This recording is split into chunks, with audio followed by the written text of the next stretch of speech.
Hello friends, welcome to Madras family vlogs. இப்போ summer start ஆயிடுச்சு அப்படிங்கிறதால வாட்டர் மெலன் எப்போதுமே வீட்டில் இருக்கிற மாதிரி இருக்குது. எல்லாம் காலி ஆகிட்டு ஒரு ஆஃப் வாட்டர் மெலன் போல் இருந்தது. அதை எடுத்து வெளியே வைக்கிறதுக்கு வந்தேன். அது கூடவே மட்டனும் தேங்காயும் எடுத்து வெளியே வைக்க சொன்னாங்க. நான்வெஜ்ஜில் எப்போதுமே தேங்காய் ஆட் பண்ண மாட்டோம். இந்த வாட்டி கொஞ்சம் டிஃப்ரெண்ட்டாக ட்ரை பண்ணலாம் அப்படின்ட்டு அதை எடுத்து வைக்க சொல்லியிருக்காங்க.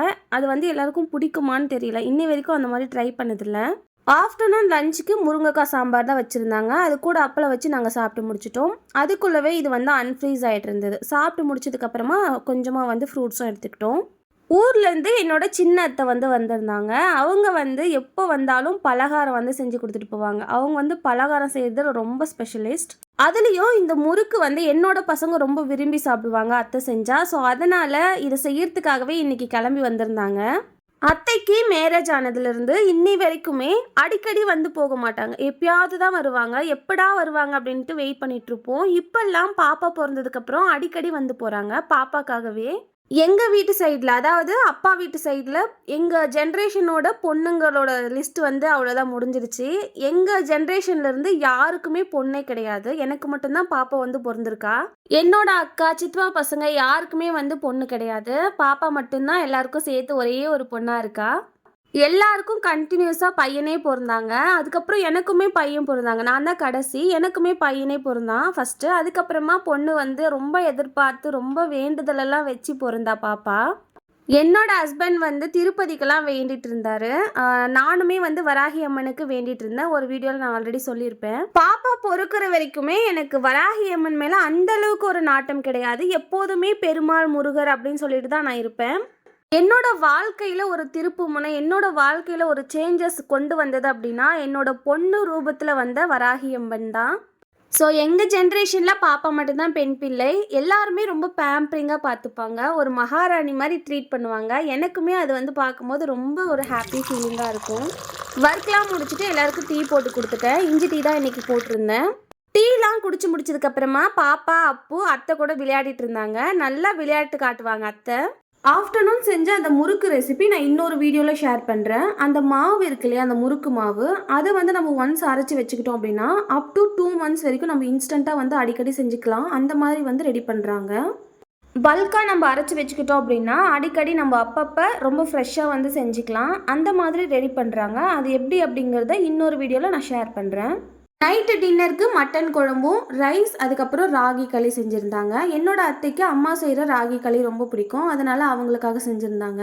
ஃபர்ஸ்ட் டைம் நான்வெஜ்ஜில் இந்த தேங்காய்லாம் அரைச்சி ஊற்றி செய்கிறாங்க. நல்லா தான் இருந்தது. கொஞ்சம் டிஃப்ரெண்ட்டாக இருந்தது. டேஸ்ட் வைஸ் ரொம்ப நல்லாவே இருந்தது. ரைஸில் சாப்பிடும் போது நல்லா இருந்தது. அதை விட இந்த ராகி களிக்கு இந்த காம்பினேஷன் ரொம்ப நல்லா இருந்தது. உங்கள் வீட்டில் இந்த மாதிரி தேங்காய் அரைச்சி ஊற்றி சாப்பிட்டா உங்களுக்கு பிடிக்குமா, இல்லை நார்மலாக செஞ்சால் பிடிக்குமா அப்படிங்கிறத கண்டிப்பாக மென்ஷன் பண்ணி சொல்லுங்கள். வீட்டில் குட்டீஸ் இருக்காங்க அப்படின்னா இந்த மாதிரி ராகி களியெல்லாம் இப்போ இருந்தே பழகிடுங்க. ஏன்னா இந்த காலத்தில் பசங்க இதான் வேணும் அதான் வேணும்ன்ட்டு அவங்களே பிரித்து சொல்கிறாங்க. அந்த மாதிரி சாய்ஸ்லாம் பசங்களுக்கு கொடுக்க வேண்டாம். ஏன்னா நான்வெஜ் சாப்பிட மாட்டுறாங்க, பால் குடிக்க மாட்டேங்கிறாங்க, ஹெல்த்தியான ஃபுட்லாம் சாப்பிட மாட்டேங்கிறாங்க அப்படின்ற கம்ப்ளைண்ட்ஸ் தான் நிறைய இருக்குது. ஸோ பசங்களுக்கு நம்ம ஸ்டார்டிங்லேருந்தே நம்ம கொடுத்து பழகிட்டோம் அப்படின்னா பெரியவங்க ஆனதுக்கப்புறமும் அதை அவாய்ட் பண்ண மாட்டாங்க. தொட்டில் பழக்கம் சுடுகாடு வரைன்னு சொல்லுவாங்க. குழந்தைங்களுக்கு நம்ம 2 விஷயத்த கம்பல்சரி ஸ்டார்டிங்லேருந்தே சொல்லி கொடுக்கணும். அந்த 2 விஷயம் என்னோட பாயிண்ட் ஆஃப் வியூவிலேருந்து நான் என் பிள்ளைங்களுக்கு சொல்லி கொடுக்குற ஒரு விஷயம். முதல்ல சாப்பாடு, அதுக்கப்புறமா ஒழுக்கம். இது 2 தான் மெயினாக பசங்களுக்கு நம்ம புகுத்த வேண்டிய ஒரு விஷயம். சாப்பாடு அப்படிங்கிறது இந்த காலத்து பசங்களுக்கு ரொம்பவே கஷ்டமான ஒரு விஷயமா தான் இருக்குது. இருந்தாலும் நம்ம ட்ரை பண்ணிக்கிட்டே இருந்தோம் அப்படின்னா குழந்தைங்கள நம்ம நல்லபடியாக வளர்க்கலாம். சரி வாங்க, இன்னைக்கான ஷார்ட் ஸ்டோரி எதை பற்றி அப்படிங்கிறத பார்க்கலாம். புராண காலங்களில் பாஞ்சாலி அப்படின்னு சொல்லி அழைக்கப்பட்ட திரௌபதி அம்பாளை பற்றின பதிவு தான் இது. யார் இந்த திரௌபதி? இவளின் பிறப்பின் ரகசியம் என்ன? பஞ்ச பாண்டவர்கள் 5வரையும் மணந்த பிறகும் கூட இவளை கற்புக்கரசி என்று ஏன் போற்றப்படுகிறாள்? புராண கால திரௌபதி எனும் பாஞ்சாலியை பற்றி இந்த பதிவில் தெளிவாக சொல்லியிருக்கேன், கேளுங்க.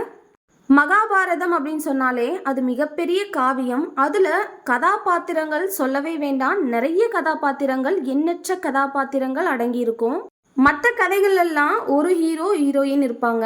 ஆனால் மகாபாரதத்தை பொறுத்த வரைக்கும் நிறைய ஹீரோ ஹீரோயின்ஸ் இருப்பாங்க.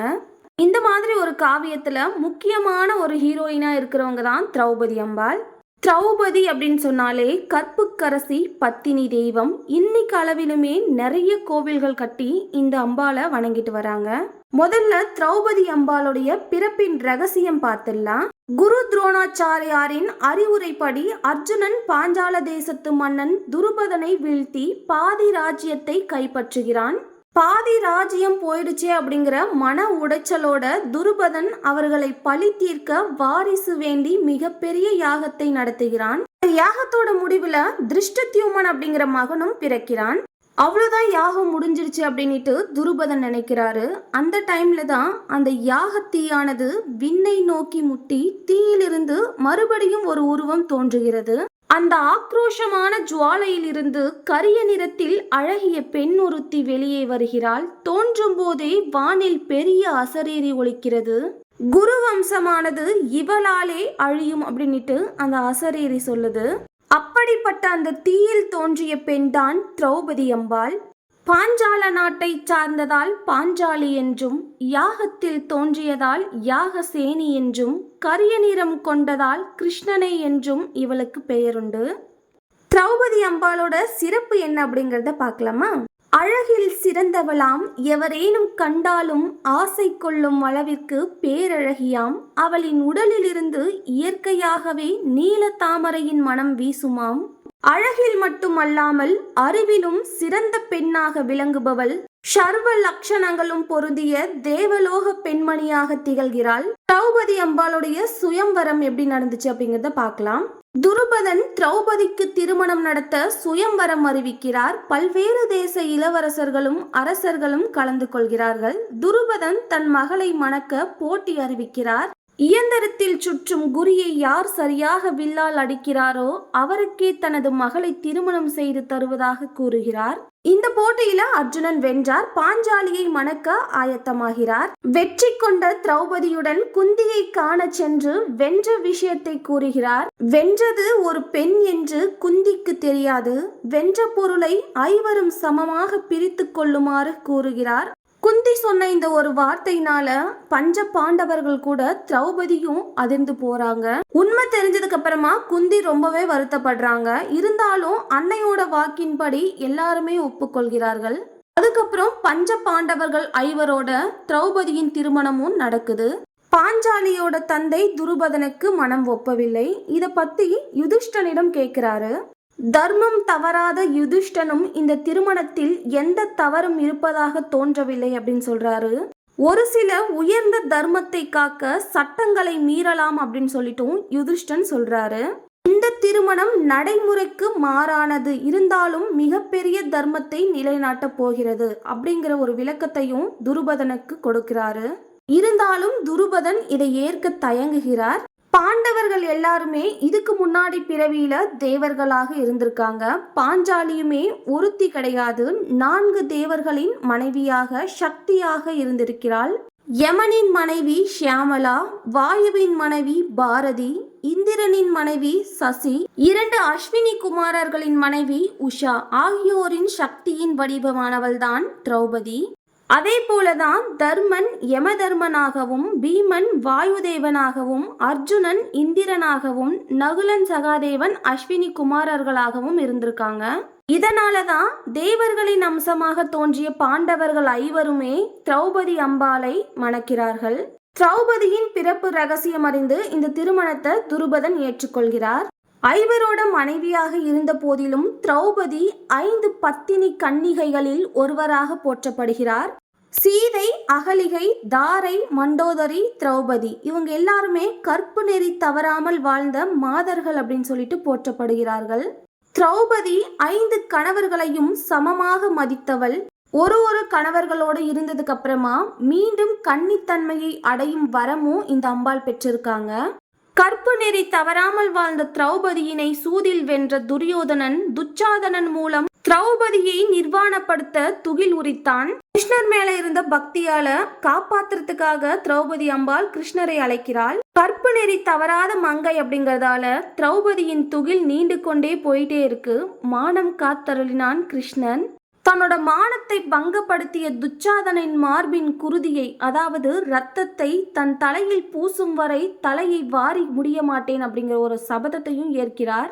தொடையில் அமர சொன்ன துரியோதனின் தொடை நொறுங்கும் வரை தன் சினம் தீராது அப்படிங்கிற ஒரு சபதத்தையும் ஏற்கிறாள். அதன்படியே மகாபாரத யுத்தம் மூண்டு கௌரவர்கள் அனைவரும் மாய்ந்து போகிறார்கள். நிறைய இன்னல்கள் வந்த போதிலும் தன் கணவர்கள் ஐவர் கூட உறுதுணையாய் நின்று கௌரவ வம்சத்தையே அழித்து தர்மத்தை நிலைநாட்டியவர்தான் பாஞ்சாலி எனும் திரௌபதி அம்பாள். அப்படிப்பட்ட அந்த பத்தினி தெய்வத்திற்கு இன்றளவிலும் பல்வேறு இடங்களில் கோவில்கள் அமைத்து வழிபாடுகள் நடந்து கொண்டுதான் இருக்கிறது. பக்தி, கற்பு, பெண்ணியம் மற்றும் ஒழுக்கத்திற்கும் சான்றாக விளங்கிய அந்த மகா சக்தியே திரௌபதி அம்மன் ஆவாள். இந்த ஷார்ட் ஸ்டோரி உங்களுக்கு பிடிச்சிருக்கும்னு நம்புறேன். வீடியோ பிடிச்சிருந்தா லைக் அண்ட் ஷேர் பண்ணிட்டு நம்ம சேனலை சப்ஸ்கிரைப் பண்ணிக்கோங்க. மெட்ராஸ் ஃபேமிலி விலாக்ஸ்க்கு சப்போர்ட் பண்ணுங்க. தேங்க்யூ. மறக்காம அடுத்த ஷார்ட் ஸ்டோரி என்ன சொல்லலாம் அப்படிங்கறத கீழே கமெண்ட் செக்ஷன்ல சொல்லுங்க. Tata, bye bye.